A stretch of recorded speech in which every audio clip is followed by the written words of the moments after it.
The air conditioner waged its monotonous war against the Pennsylvania humidity, a force that seeped even through modern, double-paned windows. I just finished dusting the porcelain shepherdesses on the mantelpiece, my mother's sole concession to sentimentality in a house built on a foundation of pragmatism, when the doorbell rang. Not the melodic chime I expected from an Amazon delivery, but 3 short, impatient presses. Mark was on the doorstep. My stepbrother looked as though he'd just run a marathon under the August sun. The collar of his polo shirt was damp against his neck, and a sheen of sweat glistened on his forehead, which he quickly wiped away with the back of his hand. But it was his eyes that truly struck me. They darted from my face to the ancient oak on the lawn and back again, unable to land. And his smile. It was too wide, too tight, and it didn't reach his eyes. "Clara." "Hey. Sorry to drop in unannounced," he blurted out, shifting his weight from one foot to the other. He was clutching a thin manila folder so tightly his knuckles had turned white. "Mark, is something wrong? Is Mom okay?" My heart skipped a beat. A call from Silver Willows, her memory care facility, always made my blood run cold. No, she's the same as always. "You know, stable," he said dismissively, already slipping into the hall. "This is business. Just some paperwork." I was with a financial advisor, and he suggested we sort out a few formalities with the house to make things easier down the line. To protect the assets, you know? From Medicare, from any unforeseen expenses. He spoke in a rapid, disjointed patter, swallowing the ends of his words. The man who had always been the epitome of composure now resembled a salesman desperate to close a deal. I chalked it up to stress. The last few months had been draining for both of us. He'd been laid off from his regional manager position and, I knew, was struggling to make ends meet. And the weight of our mother's care, even outsourced to professionals, was a constant pressure. "Sit down, I'll get you some iced tea," I offered. "No time, Clara, really. This will only take 5 minutes." He opened the folder on the entryway table, and I saw a document with a bolded title, Quitclaim Deed. The term was familiar. I'd encountered it dozens of times in historical land records during my career, but I'd never delved into its modern legal intricacies. "Look, it's just a formality. We're moving the house into, let's call it a protected status, so that if Mom needs additional funds for her care, the state can't put a lien on it." The advisor said it's a standard procedure. "We just need Mom to sign it while she's having a lucid day. She's having a good one today, I called this morning." His explanation was a tangled mess, but his voice carried such a desperate conviction that this was for Mom's own good that I didn't question it. Mark had always been the pragmatist. Perhaps his recent financial troubles had made him even more cautious. In his frantic energy, I saw not a threat, but care, however clumsy and distorted by panic. "All right," I said with a nod. "If you think it's what we need to do." After Mark left, as abruptly as he had arrived, the house settled back into its familiar quiet. I walked through the rooms, my hand trailing over the cool surface of the oak dresser, the worn velvet of the armchair where my father used to read the evening paper. This house wasn't just walls and a roof, it was my personal archive. Every scratch on the living room floor was a record of me learning to roller skate. The faint scent of cinnamon, permanently embedded in the kitchen wallpaper, was a catalog entry for thousands of my mother's apple pies. I paused at the window overlooking the garden. The hydrangeas I'd planted the first year of my retirement had exploded into lush globes of lavender and blue. For 40 years, I had been an archivist at the City Historical Society. My life was dedicated to order, cataloging, cross-referencing, preserving the past. I found truth in dusty folders, piecing together histories from faded letters and old maps. Retirement hadn't changed my habits. My days were just as methodically organized: a morning walk, tending the garden, volunteering at the local library to help people with their genealogy. This ritual was my anchor, my defense against the chaos of aging. The house was the centerpiece of my collection. I knew its every creaking floorboard, every quirk of its old plumbing. The idea of subjecting it to some legal maneuver felt wrong, like violating the integrity of a historical document for a fleeting advantage. But I pushed the thought away. Mark was from a different generation, a generation of optimization and risk management. To him, The house was an asset. To me, it was an artifact. I trusted his business acumen, just as I hoped. He trusted my ability to preserve the soul of the place. Silver willows smelled of lavender air freshener and disinfectant, a bright, sterile scent that tried too hard to mask the subtle aroma of decline. Mom was sitting in her armchair by the window, gazing out at the impeccably manicured lawn. It was a good day. Her eyes were clear, and she smiled when I walked in. "Clara, dear. I was just thinking about your hydrangeas," she said. Her voice was as faint as rustling parchment, but her words formed a coherent thought. On bad days, she would just look through me, talking to people who hadn't been in the room for 30 years. "They're in full bloom, Mom. I brought you a picture," I said, showing her a photo on my tablet. She took the tablet with her gnarled, delicate fingers, peering at the screen. "Lovely. Your father always loved the color blue." A pause. "Did Mark visit?" "He said he would." "He did, Mom. He stopped by my place this morning." "He's very worried about you," I said, deciding not to mention the papers just yet, to avoid upsetting her. "He's a good boy," she said, her gaze clouding over again. "Just lost. It was hard for him after his father died. Always trying to prove something." We sat in silence, holding hands. In those moments of lucidity, I felt a sharp, piercing grief. I wasn't seeing a helpless old woman. I was seeing my mother, the woman who had single-handedly managed a household, fixed a leaky faucet, and taught me how to change a tire. Dementia was the cruelest kind of vandal. It didn't just steal memories, it erased the very essence of a person, leaving only a shell behind.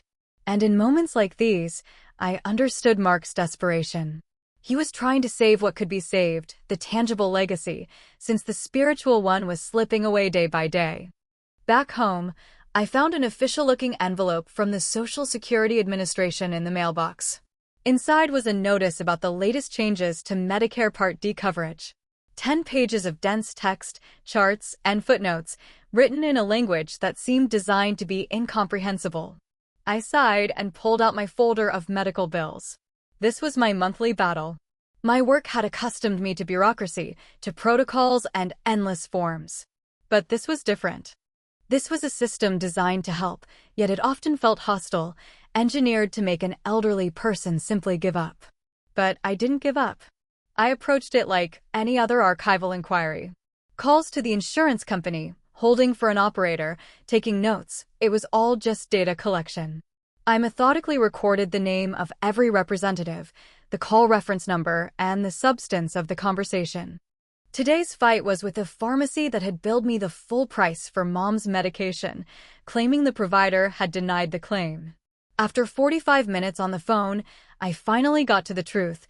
Someone in the doctor's office had simply entered the wrong code. A simple human error that had cost me an hour of my life to fix. Exasperated but satisfied with this small victory, I hung up. This little war of attrition reminded me of Mark's words. Protecting the assets. Maybe he was right. In this world of paperwork, codes, and bureaucratic traps, you had to be vigilant. If his plan for the house was a way to build another line of defense, then so be it. I felt too tired to conduct my own investigation into the matter. That evening, my friend Linda called. We had worked in adjacent departments at the Historical Society for 30 years, and were now navigating the eddies of retirement together. "So, how was your expedition into the Medicare jungle?" she asked cheerfully.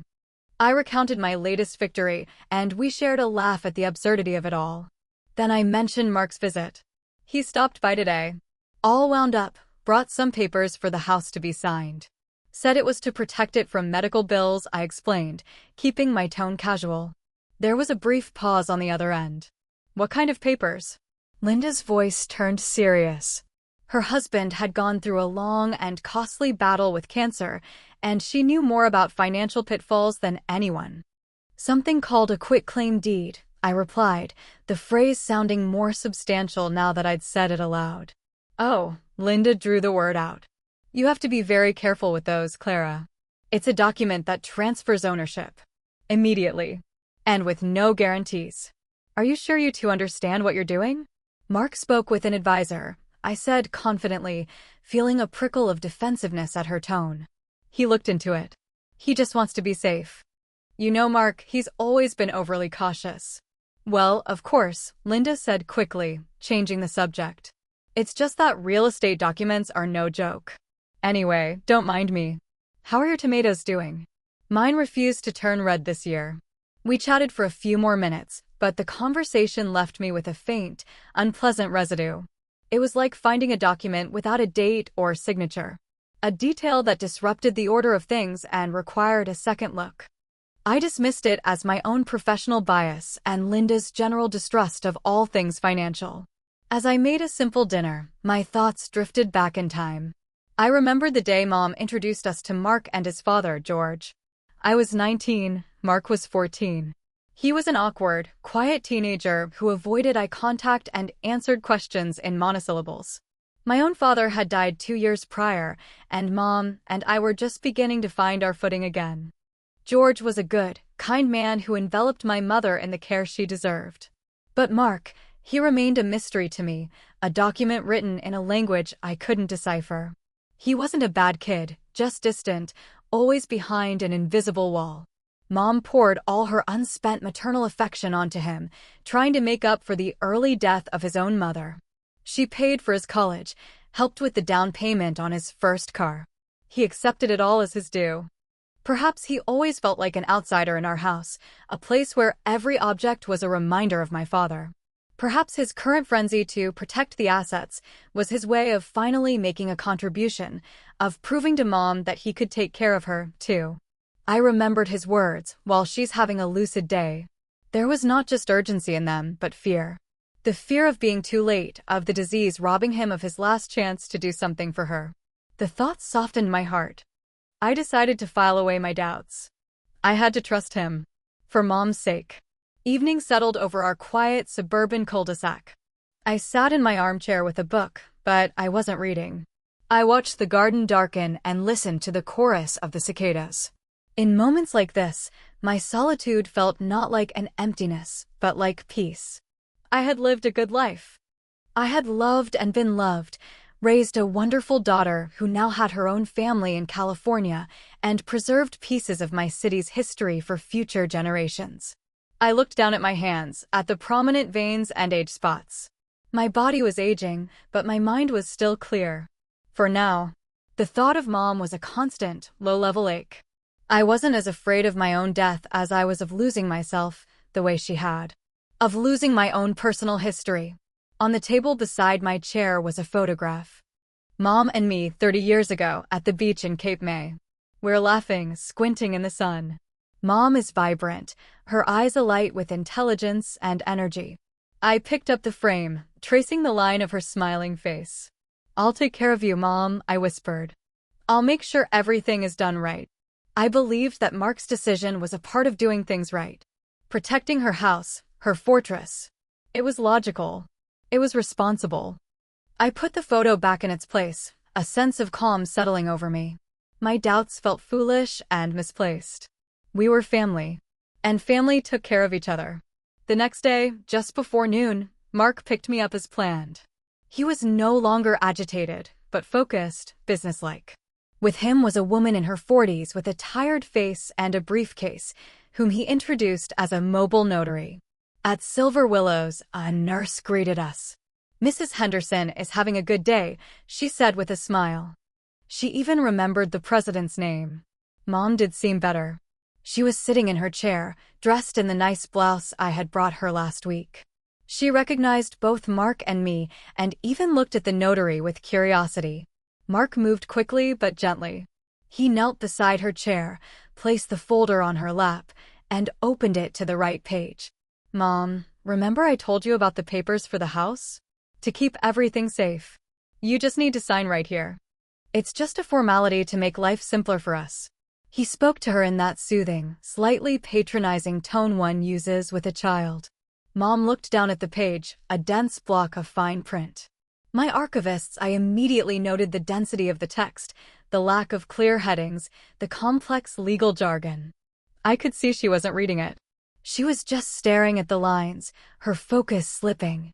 "Right here, sweetheart," Mark said, placing a pen in her trembling hand and pointing to the line above her typed name, Helen Henderson. I moved closer and put a hand on Mom's shoulder, partly for support, partly to reassure myself. A strange, unbidden tremor of anxiety ran down my spine. Slowly, painstakingly, Mom formed her signature. The letters were shaky and uneven, like a child's, but it was her signature. "Great job, Mom." "You did great," Mark said, taking the document from her. The notary immediately opened her logbook, had Mom sign again, compared it to the signature on an expired driver's license Mark had thoughtfully brought along, and asked her a few pro forma questions. "What is your name? What year is it?" Mom answered correctly. Then the woman took out her stamp. I watched mesmerized as she pressed down hard on the small mechanical device. A dry, percussive click echoed through the room. Thump. The sound was absolute. Final. Like the strike of an archival stamp branding a document, accessioned. Not to be reconsidered. In that moment, I didn't know what it truly meant. I only felt that something invisible, but incredibly important, had just been irrevocably changed. A week passed. A week of blissful, foolish ignorance. Life continued in its established rhythm, and the sound of the notary's stamp had faded from memory, becoming nothing more than insignificant background noise. Then the letter arrived. It was nestled in the mailbox between a garden supply catalog and the electric bill. A thick, white envelope with the seal of the Philadelphia County Recorder of Deeds in the corner. Official. I slit it open with a kitchen knife, expecting another notice about property taxes. Inside was a single sheet of paper. At the top was the same title as the document Mom had signed, Quitclaim Deed. Below was a dense block of legalese, but my eyes caught a few phrases printed with cold, impersonal clarity. Grantor, Helen Henderson, an unmarried woman. Grantee, Mark Sterling, an unmarried man. For and in consideration of the sum of $1.00, and other good and valuable consideration, does hereby remise, release, and forever quitclaim unto the said grantee all the rights, title, interest, and claim. I read and reread the lines. My archivist's mind, trained for precision, refused to process their meaning. Remise, release, and forever quitclaim. These weren't the words of asset protection. These were the words of absolute, unconditional surrender. At the bottom of the page, next to my mother's shaky signature and the notary's seal, was the heavy stamp of the county recorder's office. Filed. Recorded. Final. The air rushed out of my lungs. The kitchen, filled with morning sun, suddenly felt dark and cold. The letter slipped from my numb fingers and fluttered to the floor. I stared at it, at that white rectangle that had just detonated my world. The house I was born in, the house that was my archive, my fortress, my soul, was no longer mine. It wasn't even Mom's anymore. For the sum of $1, it now belonged to Mark. My first instinct was not anger, but bewilderment. This had to be a mistake. A terrible, ludicrous misunderstanding. Mark would never do this. He couldn't. I grabbed my phone, my fingers trembling so badly I misdialed twice. Finally, I heard his voice. "Hello. Mark, it's Clara. I got a letter from the county recorder's office. A copy of the deed, oh yeah. They always send a copy for the record. Everything okay?" His tone was deliberately breezy, businesslike. "Okay. Mark, it says here that Mom, that she signed the house over to you. Completely. For $1. There was a brief silence on the line. Then he sighed, a heavy, patronizing sound, as if I were a child who couldn't grasp simple arithmetic. "Clara," I explained this. "It's a legal tool. To protect the house. Technically it's in my name, but that doesn't change anything. It's still Mom's house." "You're being dramatic." "Dramatic? It says right here in black and white that you are the sole owner." "What do you mean, technically?" "There's no technically in the law." My voice cracked, rising to a shout. "Listen, you don't understand these things." His tone turned cold. "It's a complex financial strategy. My advisor approved it. I'm looking out for our family's future. You have nothing to worry about. Just keep living your life." Nothing has changed. But everything had changed. His words were proof. He wasn't denying it. He wasn't apologizing. He was condescending. He was treating me like a piece of furniture in the house he now owned. I mumbled something and hung up. I stood in the middle of the kitchen, and the walls seemed to be slowly closing in, pushing me out. I sat at my computer late into the night, the bluish glow of the screen casting harsh shadows on my face. I no longer trusted Mark's words. I only trusted documents and facts. My fingers, accustomed to navigating archival databases, now flew across the keyboard, typing in one query after another. Quitclaim deed Pennsylvania rules, challenging a quitclaim deed, financial exploitation of the elderly Pennsylvania. For hours, I descended into the cold world of legal articles, attorney blogs, and government websites. With every page I read, the reality grew uglier. A quitclaim deed was exactly what it appeared to be, the fastest, most direct way to transfer property. It offered no guarantees and could not be easily reversed. It wasn't a shield. It was a sword. I found an online forum where people shared their stories. A woman whose drug-addicted brother had their sick father sign a quitclaim deed and put the house up for sale the next day. A man whose ex-wife had tricked him into signing one, leaving him homeless. The stories were all different, but they were united by a common thread: shock, betrayal, and a feeling of absolute helplessness. They, like me, had trusted. They, like me, had been blinded. I read about the concepts of undue influence and lack of capacity. They were the only, ghostly lifelines. But to prove them, I needed more than suspicion. I needed witnesses, medical records, financial statements. I needed a war. A war I was completely unprepared for. I closed the laptop. The silence of the house pressed in on me.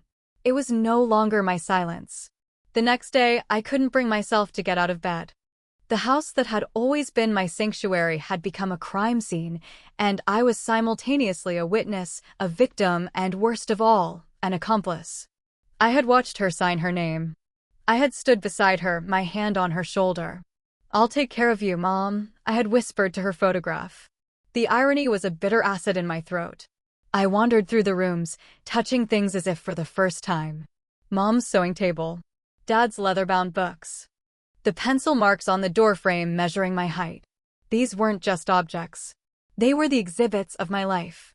And now they had a new curator. A curator who had stolen them. The wave of anger gave way to an icy despair, then to an all-consuming guilt. How could I, an archivist, a person whose entire profession was to read between the lines and verify the source, have been so blind? I had allowed emotion, trust, pity for Mark, the desire to believe the best, to cloud my judgment. I had betrayed everything my work had taught me. And I had betrayed my mother. I had allowed a thief into her home, not just to rob it, but to steal the very thing itself, leaving us both exposed. I sank to the floor in the living room and, for the first time in years, I wept silent, bitter tears for the magnitude of the catastrophe. I don't know how long I sat on the floor. I needed to tell someone. Not to complain, but just to hear the awful facts spoken aloud to another human being. To confirm that I wasn't going crazy. I called Linda. "Linda, it's me." My voice was hoarse. "Clara? What's wrong? Are you sick?" And I told her everything. About the letter. The phone call with Mark. What I'd found online. I spoke in a flat monotone, like I was reading an incident report. When I finished, there was a long silence on the other end. I was terrified she would tell me I was being dramatic. But then I heard her voice, and it was filled with a quiet, controlled fury. "That bastard," she said softly. "Clara, listen to me. This is not your fault. He manipulated you and your mother. This is classic elder financial abuse. You need to call a lawyer. Immediately." "A lawyer?" "Linda, it's family. It will be messy, it will air all our dirty laundry. Family doesn't do this," she cut in. "He already aired the dirty laundry when he tricked your mother out of her home. This isn't about a family squabble anymore. This is about your future. Where will you live if he decides to sell the house? You have to act. And you have to act now." Her words were like a bucket of ice water. She didn't hesitate. She didn't try to find an excuse for him. She called it what it was. And that simple validation of my reality lit a tiny, fierce spark inside me. The spark of a fight. After talking to Linda, I felt the fog of despair begin to clear, replaced by a cold, lucid anger. I went to my desk, took out a fresh legal pad and a pen. On the first page, I wrote a heading, Case File Number 1, H. Henderson Deed. My old habits took over. Any complex problem had to be systemized, broken down, cataloged. I divided the page into 3 columns: facts, questions, actions.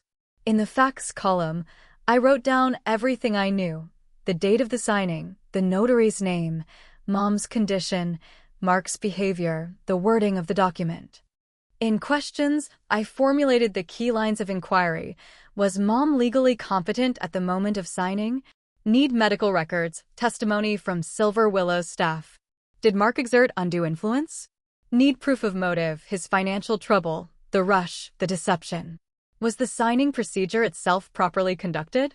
Need to speak with the notary. In the actions column, I began to outline a plan. I wouldn't call a lawyer yet. First, I would compile my own archive. I would gather the evidence that would corroborate what I now knew in my gut. The anger gave way to focus. I was no longer a victim. I was an archivist again.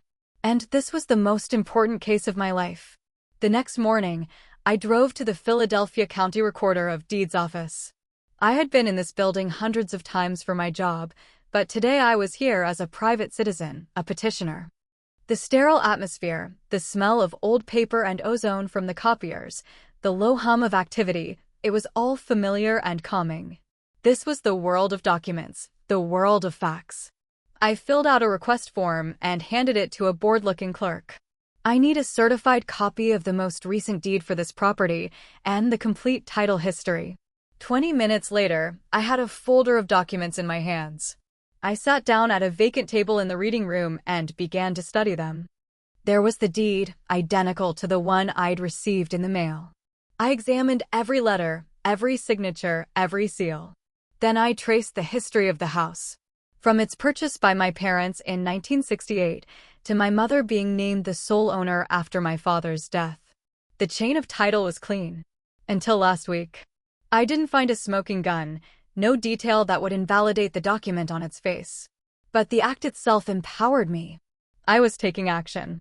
I was moving from a passive state to an active one. Holding these official papers, I felt not fear, but a challenge. This was my territory. And I knew how to work here. I requested one more certified copy of the deed. One for my files and one for the future. Finding the notary was easier than I'd expected. Her name and commission number were on the seal. A quick internet search brought up a website for 24/7 mobile notary services. I called and arranged to meet her at a coffee shop near her office, posing as a potential client.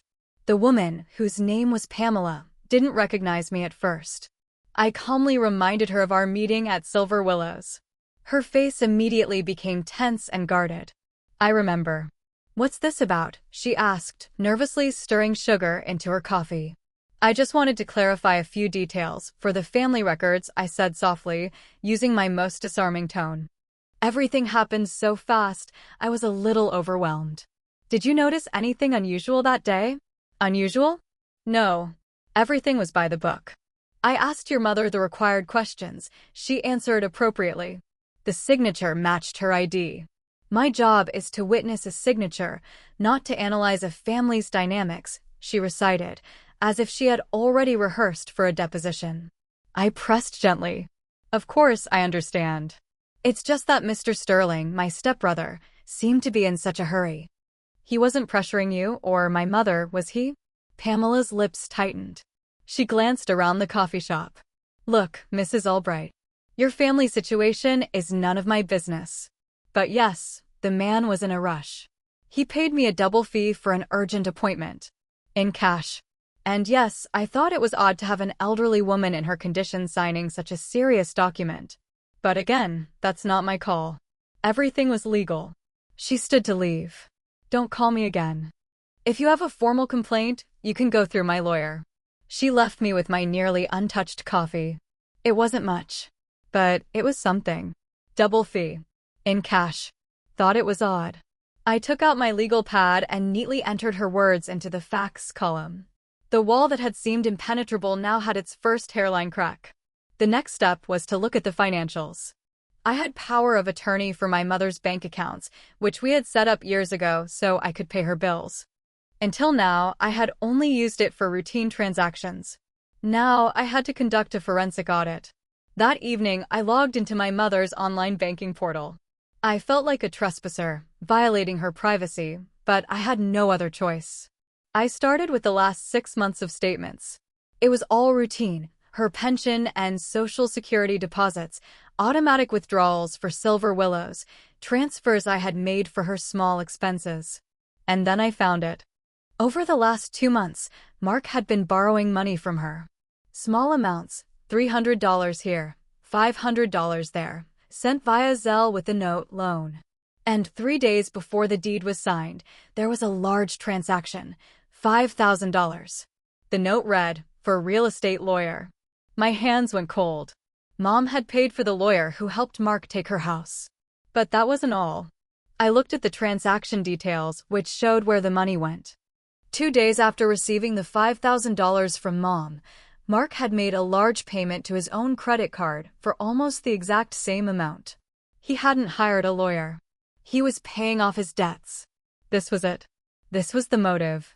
This was the deception. Not just words, but numbers on a screen. Cold, hard, irrefutable facts. I printed out every statement, every page. My little home archive was growing. I sat at my desk late that night. Arranged before me were the documents, the certified copy of the deed, the title history, my notes from the conversation with the notary, the bank statements. It was no longer a pile of papers. It was the story of a crime. I felt the fear and uncertainty being replaced by a cold, steely resolve. I knew the next step was to call a lawyer, to turn my private investigation into a public fight. I was ready. I would gather more evidence, talk to the staff at the care facility, request the medical records. I would build my case as methodically as I had once built archival collections. Just then, my phone buzzed silently on the desk. A text message lit up the screen. It was from Mark. My stomach plunged. I opened the message. It was a single sentence. "Clara, we need to talk. I'm coming over tomorrow morning. There's a buyer for the house, a very good offer." He arrived at 9 o'clock sharp. I was waiting. The coffee was brewed, and on the polished oak dining room table, the one where we once celebrated Thanksgivings as a family, I had laid out my archive. Not in a stack, but displayed, each document in its own clear sleeve, like exhibits in a museum. Mark walked in with the same false cheer as last time, but now it was layered with the businesslike swagger of a predator who has scented a kill. He didn't bother to sit down.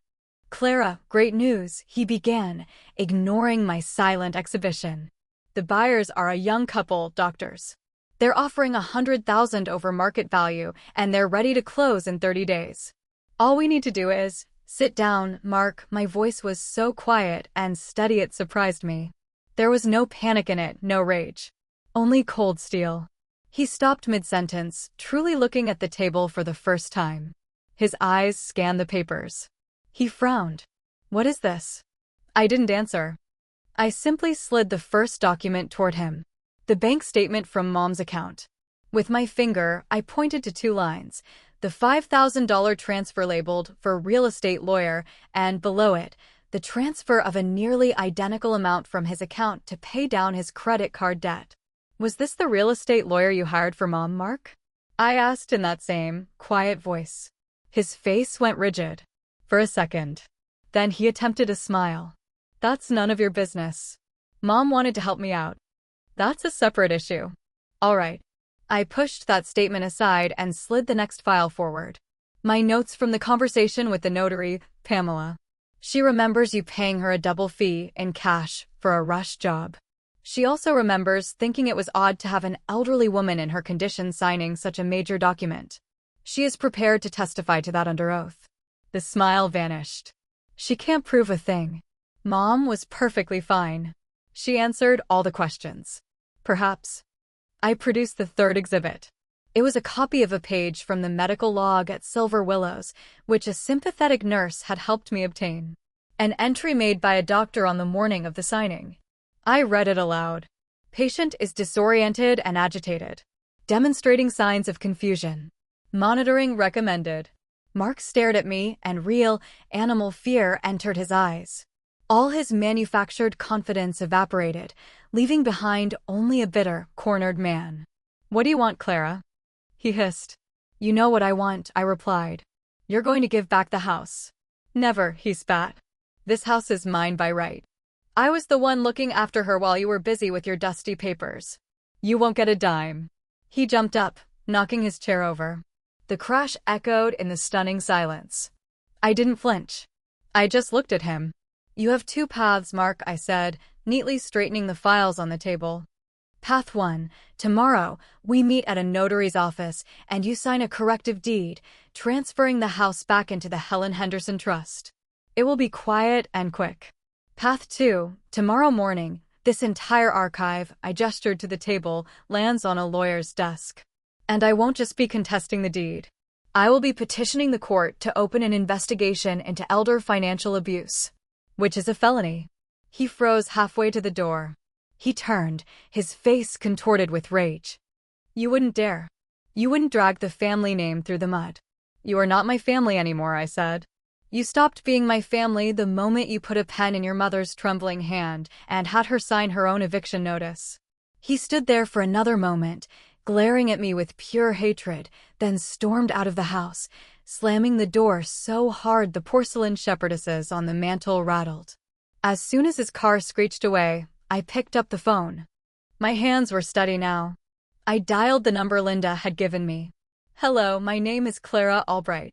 You were recommended to me as the best attorney for probate litigation and elder protection.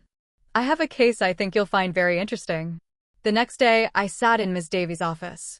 She was a woman in her 50s with sharp eyes and streaks of silver in her hair. She listened without interruption as I methodically laid out my story, placing the documents from my archive on her desk one by one. When I had finished, she spent several minutes silently reviewing the papers. Then she looked up at me. "Mrs. Albright," she said, "in 20 years of practice, I have rarely seen a case this well prepared.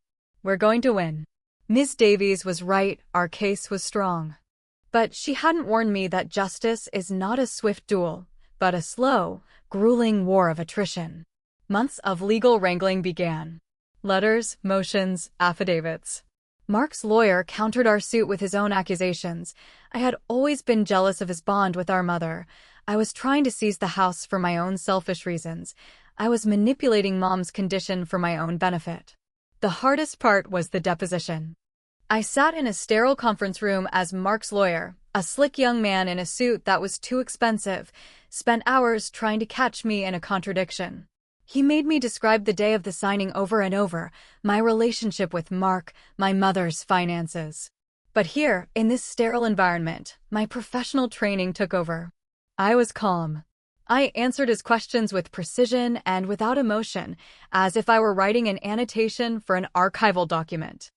I did not speculate or assume. I dealt only in facts, dates, and figures stored in my memory and in my case file. I could see his frustration grow at my composure as his attempts to rattle me failed. That day, I realized that my quiet, unassuming former life had prepared me for this battle better than anything else could have. The breakthrough came when Ms. Davies proposed a new line of attack. "We can argue capacity and undue influence all day," she said. "But let's attack the document itself. Let's attack the signature." She hired Dr. Alan Reed, one of the top forensic document examiners in the state. I met him in his lab, which looked more like a library filled with microscopes and specialized imaging equipment. I brought him everything I could find: Mom's old letters, postcards she'd written to me and my granddaughter, canceled checks from the last 20 years, an archive of her hand. 2 weeks later, he sent his report. It was a 30-page document filled with graphs, magnified images, and scientific terminology. But the conclusion on the final page was simple and devastating. The signature of Helen Henderson on the quitclaim deed dated August 12, 2025, Dr. Reed wrote, exhibits clear evidence of a guided hand. The pressure, speed, and letter formations indicate that the signatory's hand was being physically controlled or assisted by another party. Furthermore, the The signature contains microscopic tremors consistent with physical or emotional duress, tremors that are absent from control samples signed both before and even after the date in question during periods of lucidity. It was irrefutable. It was science. It was proof of what I had seen but couldn't process, not just a signature, but an act of physical coercion. My intuition had been given the weight of scientific fact. The court hearing was scheduled for mid-December. I had expected a courtroom, a judge in robes, a jury. Instead, we were led to a small conference room for a settlement hearing, a last attempt to avoid a full trial. Mark sat across the table, next to his lawyer. He looked drawn and older. He refused to look at me. Ms. Davies was magnificent. She never raised her voice. She methodically, fact by fact, laid out our case. The financial statements, the staff testimony, the medical records. And then, like a trump card, she presented Dr. Reed's report. She slid a copy across the table to Mark's lawyer. I watched his eyes scan the conclusion, and I saw the color drain from his face. He leaned over and whispered something to Mark. The judge, a stern older woman, addressed Mark directly. Mr. Sterling, if this case goes to a public trial, Dr. Reed's report will be entered into evidence. And I must warn you, this court takes allegations of elder financial abuse very, very seriously. It was over. I could see it in Mark's eyes. He was broken. His lawyer asked for a recess. They came back 20 minutes later. My client, his lawyer said, avoiding eye contact in the interest of saving time and avoiding further distress to the family, has agreed to nullify the deed and return title of the property to an irrevocable trust in his mother's name. Victory. It didn't come with a thunder of applause, but in the quiet of a conference room, with the scratch of a pen as Mark signed the papers. I felt no triumph. Only a vast, soul-deep exhaustion and a profound sense of sorrow. When it was all finished, I walked out into the hallway. Mark was standing by the window alone. I went to him. It was the last time I would ever speak to him. "Why, Mark?" I asked. It wasn't a question of anger, but of genuine, painful curiosity. "I would have helped you. Mom would have helped you. All you had to do was ask." He turned to me, and in his eyes I saw no remorse, no regret. Only a sullen, stubborn resentment. "Helped me?" he sneered. "You always helped. From on high. Like I was some charity case. This house should have been mine. For all the years I had to put up with your family. I earned it." In that moment, I understood. It was never just about the money. It was about his own profound insecurity, his years of simmering jealousy, his feeling of being an outsider. But this knowledge brought no comfort. It only made the tragedy feel more pointless. "Goodbye, Mark," I said, and walked away without looking back. I returned to the house. My house. It was the same, but everything felt different. The silence was no longer peaceful. It rang with the echoes of betrayal. I sat in the living room for a long time, staring at the empty chair where he had sat and laid out his plan. I had won the war, but the battlefield was littered with the ruins of my former life. Winter passed. With the first warmth of spring, I began to act. I couldn't live in a museum haunted by ghosts. I packed away the porcelain figurines. I repainted the dining room a bright creamy white. I hired a landscaper, and together we tore out the old, overgrown shrubs and planted new trees. I wasn't erasing the past. I was archiving it, acknowledging it, cataloging it, and putting it into storage to make room for the present. The house slowly came back to life, filled with new light, new air. My light. I continued to visit my mother. She rarely spoke now and didn't always know who I was. But sometimes, when I held her hand and told her about the garden, something like a smile would touch her lips. She would never know of the battle fought in her name. And that was for the best. My victory was not in getting the house back for her, but in defending her dignity, her right to peace, without dragging her through the ugliness her own son had created. During one of those visits, holding her weightless hand in mine, I suddenly felt not bitterness, but a sense of peace. I had done what I had to do. I had done the right thing. And that was enough. Tonight, I am sitting in my armchair by the window. The house is quiet. On the table beside me is the photograph, Mom and me, laughing on the beach. I look at it and think about what ownership really means. Mark thought he owned the house because his name was on a piece of paper. But he never possessed it. He didn't know the story of every scratch on the floor, couldn't recall the scent of Mom's baking, couldn't hear the laughter that once filled these walls. He wanted the asset. I was fighting for the archive. Justice is a strange thing. It doesn't heal wounds or bring back what has been lost forever. It simply restores order, puts the entries in the ledger back in their proper sequence. It didn't bring me happiness, but it brought me freedom. The freedom to move on, knowing that I did not allow our history to be rewritten with a lie. Life, like any legal document, is full of fine print. We often sign without reading, relying on trust. But I have learned that the most important signature is the one you put on your own actions. My fight wasn't about revenge. It was my attestation. My signature on our family story. And now I knew I had read every last clause. Down to the final period.